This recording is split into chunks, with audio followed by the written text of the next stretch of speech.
Adriano, obrigado por estar falando com a gente e bem-vindo à Bienal de Quadrinhos, bem-vindo ao programa. Ok, muito obrigado. Eu que agradeço aqui a oportunidade de estar mostrando o trabalho da gente. Você lançou Anjos de Curitiba há 20 anos atrás e agora Senhor dos Porcos. Por que esse ato, por que esse tempo tão grande de um autoral para outro?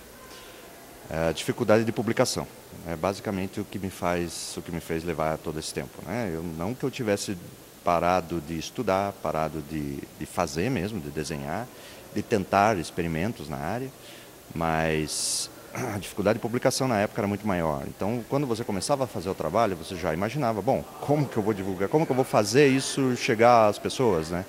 Então, imagina, não tinha internet, não tinha... Hoje ainda, com a internet, você até consegue chegar pelo menos ao público, mesmo que você não ganhe dinheiro com isso. Mas ganhar dinheiro é só um detalhe para quem quer ser quadrinista no Brasil por enquanto. Vamos ver se no futuro...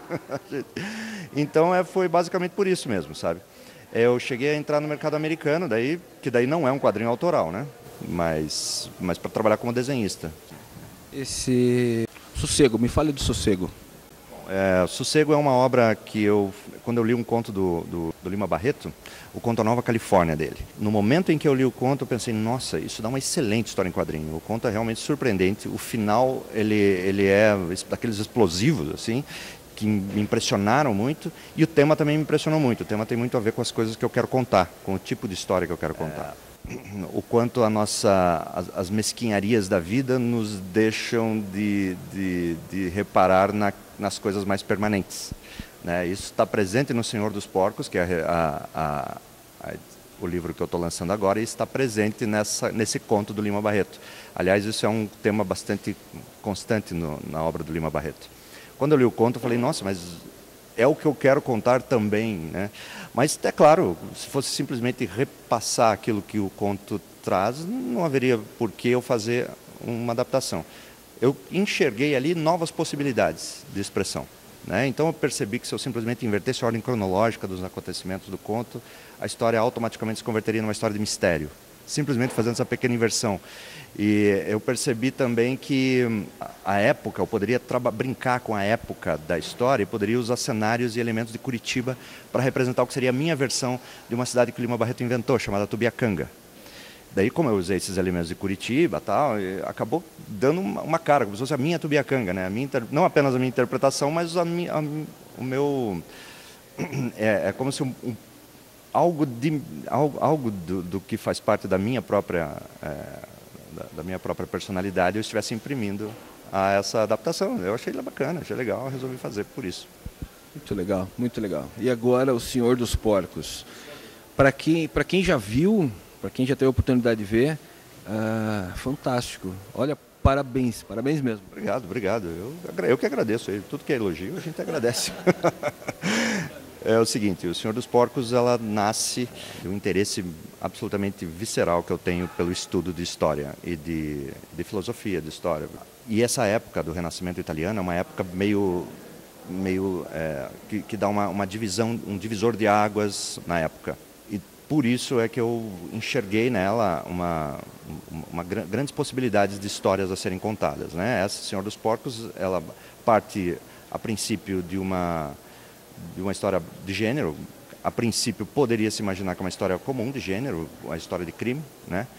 Mas no final das contas ela acaba revelando outras coisas que estão por baixo outras interpretações que estão por baixo dessa história de crime. Seria uma história basicamente sobre um mercador que está falido e ele resolve contratar um grupo de bandidos, um grupo de bandoleiros para fazer o sequestro do filho de outro mercador. Só que os bandidos acabam errando a mão e, sem querer, acabam sequestrando, ao invés de apenas um menino rico, sequestram o próprio herdeiro do trono de Milão. E aí todos eles ficam empolvorosos. E agora, o que fazer? Esse o que fazer, na verdade, é que é o grande elemento da história que acaba confrontando os tipos de pensamento que existiam na época. Eu acabei usando os personagens fundamentais da história, não apenas como personagens, mas como tipos, como arquétipos. Um deles representa um certo tipo de pensamento, o outro representa outro tipo de pensamento que era comum e que estavam em conflito durante esse período, né? Então, E o próprio príncipe é a representação do humanista. Por incrível que pareça, as pessoas geralmente quando falam em humanista na época medieval ou na época do Renascimento, falam dos artistas, Leonardo, Da Vinci, Michelangelo e tal. Eu me concentrei vamos dizer, na maior criação do pensamento renascentista, que não é as obras de arte, mas é o Estado moderno. O príncipe é a representação disso. Tem a ideia ali do Maquiavel, né? Que é você. Exatamente, eu acabei desenhando a mim mesmo. Eu não tinha modelo para fazer o personagem, falei, eu vou usar a mim mesmo. Né? Foi isso mesmo, a história é essa. Eu falei, puta, seria legal, sobretudo porque o personagem, ele é o protagonista, ele tem um conjunto de expressões sutis que eu quero representar.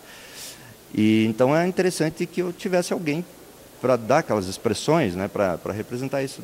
Como não tinha dinheiro para contratar modelo, eu mesmo eu me olhava no espelho e tal, desenhava. E essa arte aqui, quanto tempo você demorava uma página dessa aqui? Demorava aproximadamente 4 dias por página, aproximadamente, entre desenhos entre desenho e coloração, né? Isso sem contar a colocação do texto e tal, né? O desenho, como vocês podem enxergar, é inspirado nos esboços dos mestres renascentistas. Mas, além de inspiração nos esboços em si mesmos, existe uma estética que é também dessa época. Por exemplo, a perspectiva central, a luz é difusa.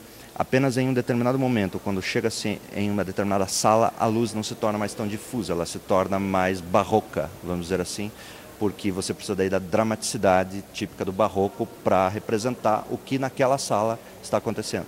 Então existe toda essa forma, a pesquisa ela não é centrada apenas nos aspectos históricos do texto, mas também nesses aspectos simbólicos também.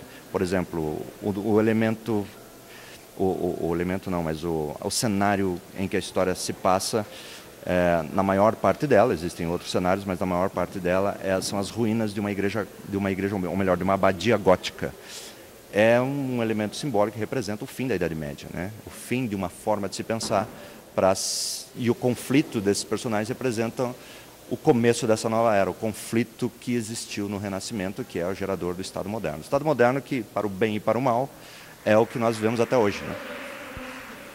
Olha, deixa eu te agradecer mais uma vez.